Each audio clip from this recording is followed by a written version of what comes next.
Hello and welcome to the Heads and Volleys podcast with me, Lee Dunn. Hey, Eric. Hey, how's it going? Doing well, thank you, mate. How are you? Good. You know, just kind of making do like everybody else.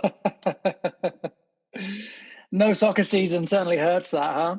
Yeah, that's a tough one. I mean, it's funny because when I first started doing this outside of all the organizational aspects, I really kind of didn't know what I was getting into. And then finally, as you get like through your first season or even during the first season, you realize how enjoyable it is. You know, I always told myself, I'm in marketing. And so, always behind a desk and, dealing with a lot of business type stuff. But it makes me think about sort of the other passion that I thought I might get into later on as I kind of started being around kids and having my own kids, was that teaching would have been like a really cool endeavor as a career. So you coach your own children on both teams that you coach? Yeah, I do. I coach my own kids. And it's, it's a little challenging, but what's nice is that it keeps you got to be objective, about it. The nice thing is that, because they're young and it's not at like, the middle school or the high school where, playing time is really based on your performance and effort.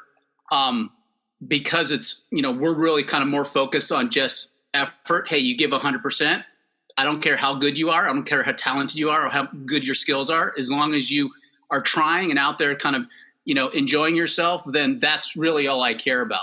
And that's going to determine. So all things equal with around effort, everybody plays the same amount of time. And that doesn't really kick in until, third and fourth grade. Sure. Prior to that, everybody's out there. And, in practices, I have some kids there, like, when they were kindergarten or first grade, and we'd be out there and I had to have a kid who just really isn't into it. And kind of, so I would run out there, I'd grab his hand and I'd run with him and, hey, come on, kick the ball. And then me and the other, parent coaches would like, kick the ball in as we're kind of running with him. And then, would say, hey, Dylan got it or whatever. What a goal. Yeah. Yeah. So, you do what you can, but it is a careful balance when you're the coach of the kids that are on the team, and you got to really make it so that, Did you play soccer growing up? I did not. No, I played American football. Okay. Yeah. And then, so your first kind of experiences and kind of, I guess, beginnings in soccer was taking on the coaching role for your kids. So what was that like? Yeah. So it was interesting. When I grew up in the East Bay in Berkeley.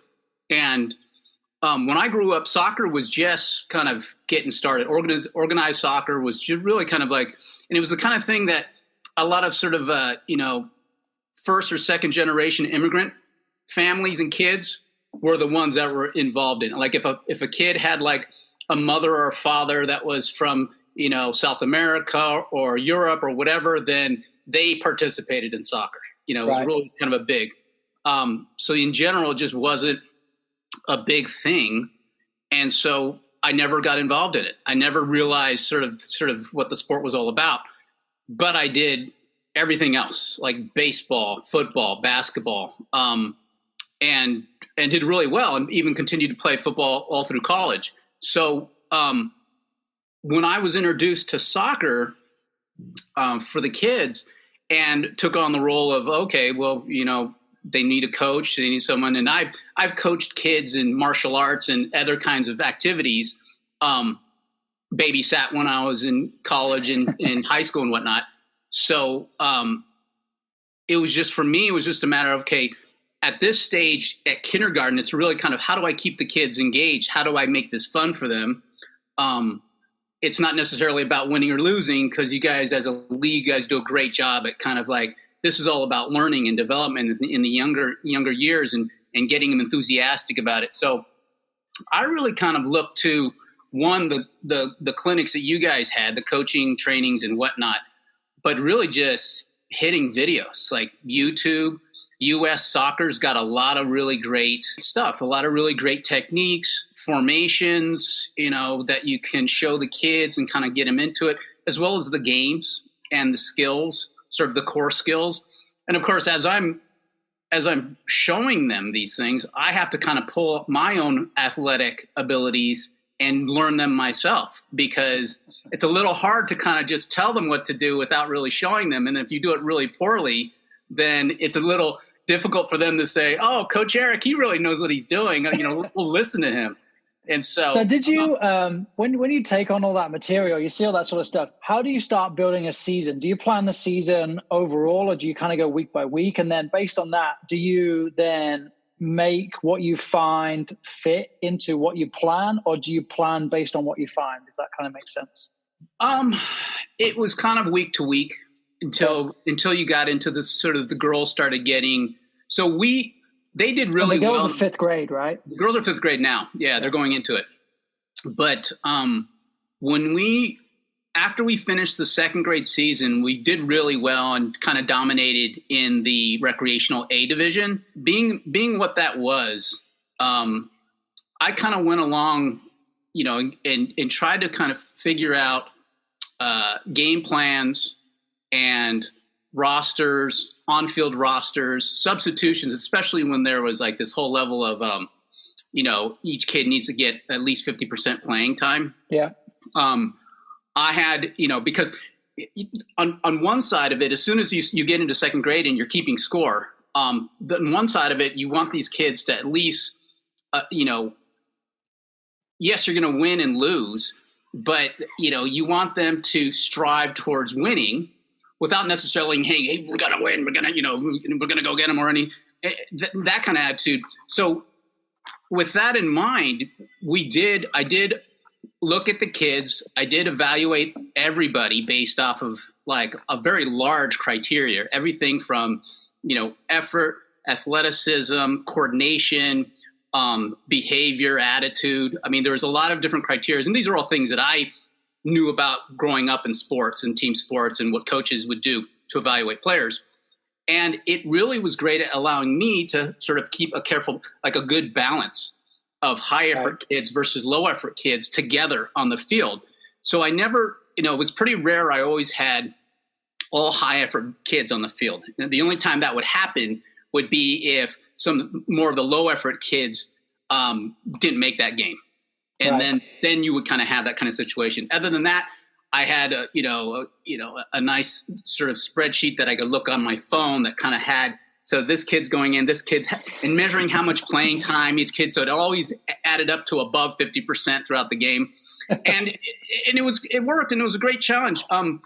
But with regards to kind of planning ahead of time and kind of coming up with either game strategy or plans, it was really about the personnel that I had on the team, and then trying to play to the strengths of them. So, for example, this group of kids, the girls, when they're in the second grade, and we ended up going off into, doing well. And the parents were kind of saying, look, we're going to take our girls, and we're going to put them into the club, into the club system, because that's, it was tough because that's pay to play. I played them, and they ended up winning the division in the upper house for, I believe it was for the third grade in that fall.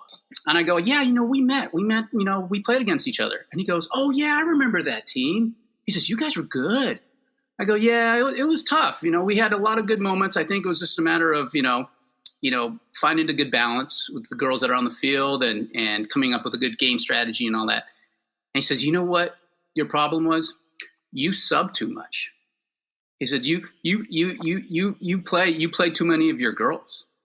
He said, and I was just like, what are you saying? I mean, that's the whole goal. They're like 8 years old. All right. And he goes, no, I get it. I know. That's, you want to do that, but it's a challenge. You'll as you saw, it was a challenge. And I go, yeah, but that's, for me, that's not the end goal at this age. And so anyway, that said, we took a different approach with entering into club or into the upper house division.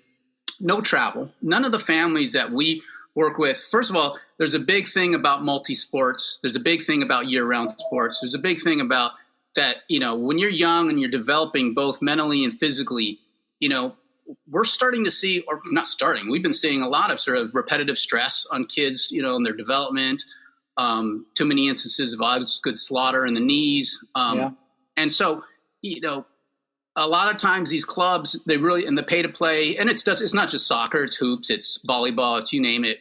It's really kind of problematic because these kids get kind of, and the families get all this thinking that you got to focus. It's like, oh, are you training for the Olympics or something, or what?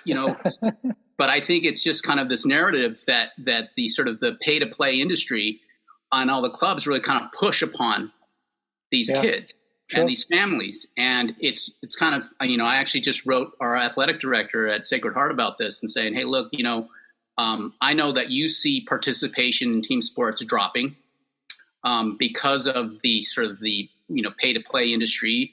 Hell, Little League is non-existent in some communities throughout the U.S. because of pay to play baseball and club baseball. And it's kind of something that I knew early on. And so my whole take with soccer and with doing Upper House was giving the families this opportunity for them to continue playing, continue developing their interest and skills in the sport, but also, not be so committed and not buying into this year-round commitment such that, one, you potentially will burn out before you even get into middle school. I already know two girls who quit, who went the club route, and they quit. They've quit. They haven't played soccer for the last 8 seasons. Yeah, already. And so so what I've been left with in terms of sort of like, preparing was really just a matter of kind of one, bringing in outside resources. So I will go and the parents will all pull together and we'll hire like a coach. And I've done that a couple seasons. So then how do you, knowing like your experience with growing up playing multiple sports and beginning to see the burnout, and as you said, kind of embracing multiple sports for the girls, especially, how do you approach kind of working with the individual players? What are your relationships like with the individuals? Do you set kind of goals for them or objectives for a season and kind of that overall relationship? Because I think a lot of people may look at working solely with a team and think about like my team winning Upper House Division A or getting into club as a group and so on. But I mean, we all know that it's players that are really the individuals that are going to go on to college or go on to loving the game forever. And so what's your approach working with individuals? It's really more focusing on kind of the areas that you kind of see that they need help on. So some cases it's more a matter of just confidence and a bit of aggressiveness out there.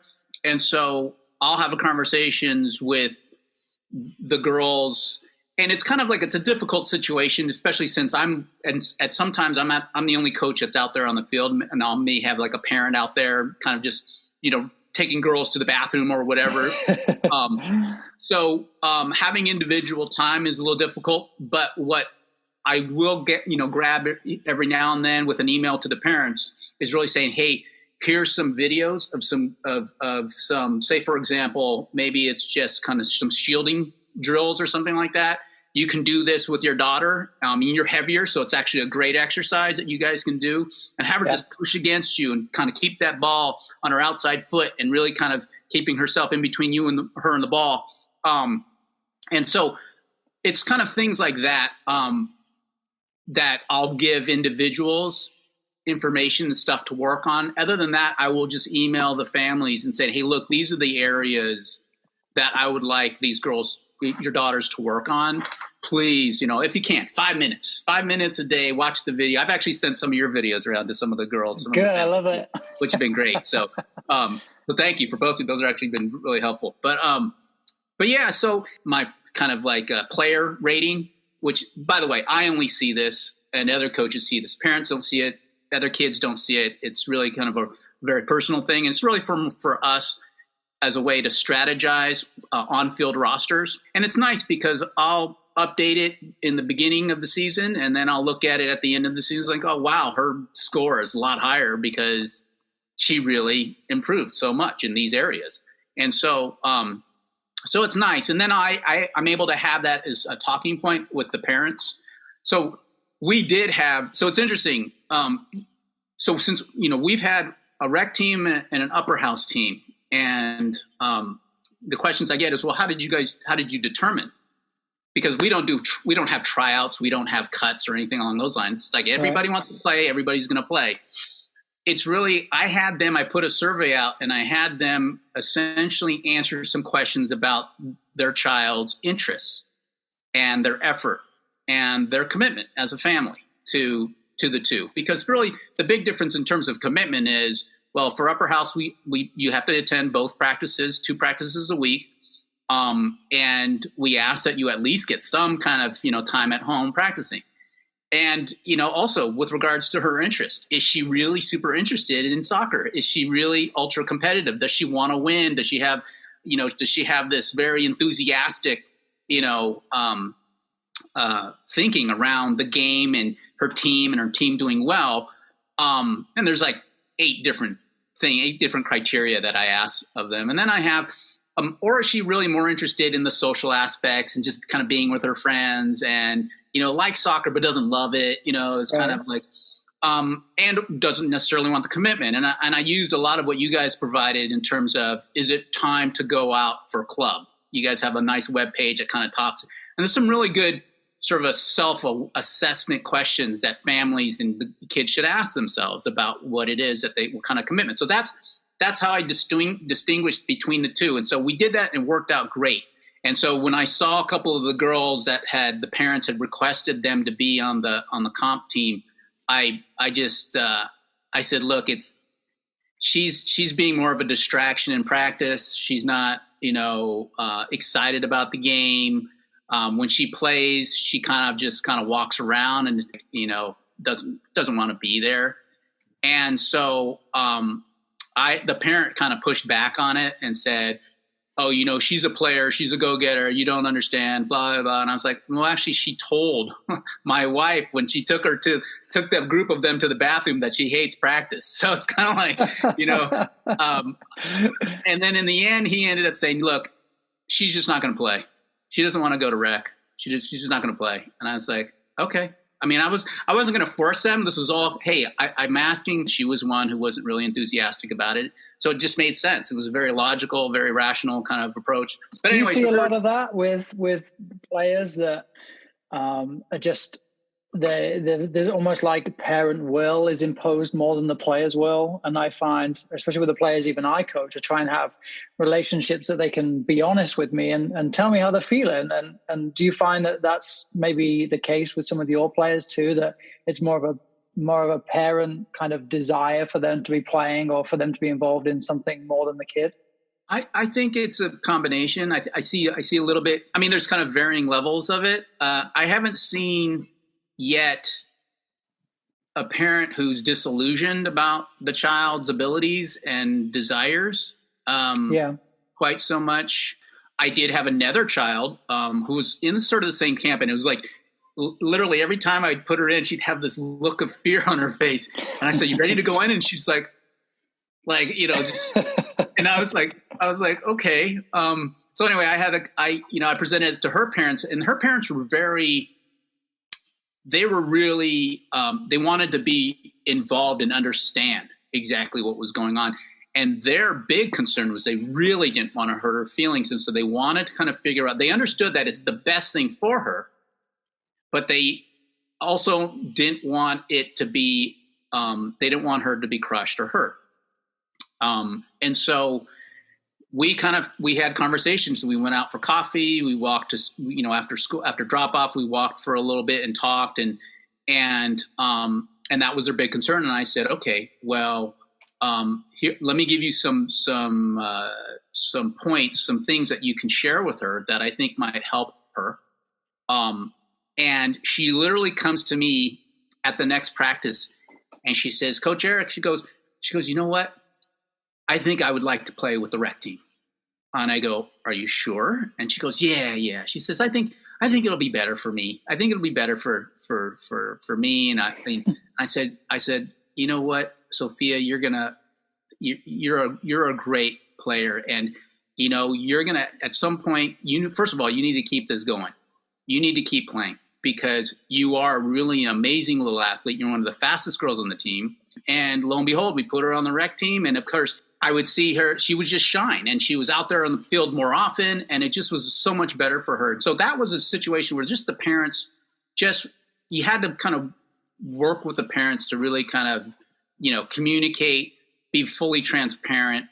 And understand that this isn't, it's not about building some all-star team. It's about finding an environment that's good for your child such that they can continue to enjoy the experience versus. That's so awesome. And it's so empowering to give that time. So you have that conversation with the parents, you have that conversation with the player. And whilst you definitely think that it's better for them to go into the recreational team, you create the environment and the situation where you say, well, it's kind of your choice. Let's talk about it. And then when they feel empowered to have made that choice, and I think this is so true of almost any child, they feel like they own it. And then, like you say, they come in and they shine and they feel good. They feel excited about what they're doing.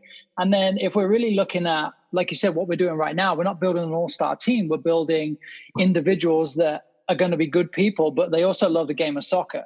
And right. This is an individual that will remember the game and remember what Coach Eric did and how much fun she had playing on the field and getting playing time. And it's really cool for people to hear the idea of how you kind of work through the teams and the girls that you're working with and the individual relationships, the whole planning and the just everything that's around just a youth soccer team, and especially being volunteer around like that too. So it's a really cool story. You've been really involved in our league. So I just want to thank you for everything you've done and continue to do for the game of soccer. And so thank you. I appreciate that. And thank you too for all that you guys are doing. Because honestly, if it wasn't for you, we wouldn't be here. So thanks, Lee. I appreciate it.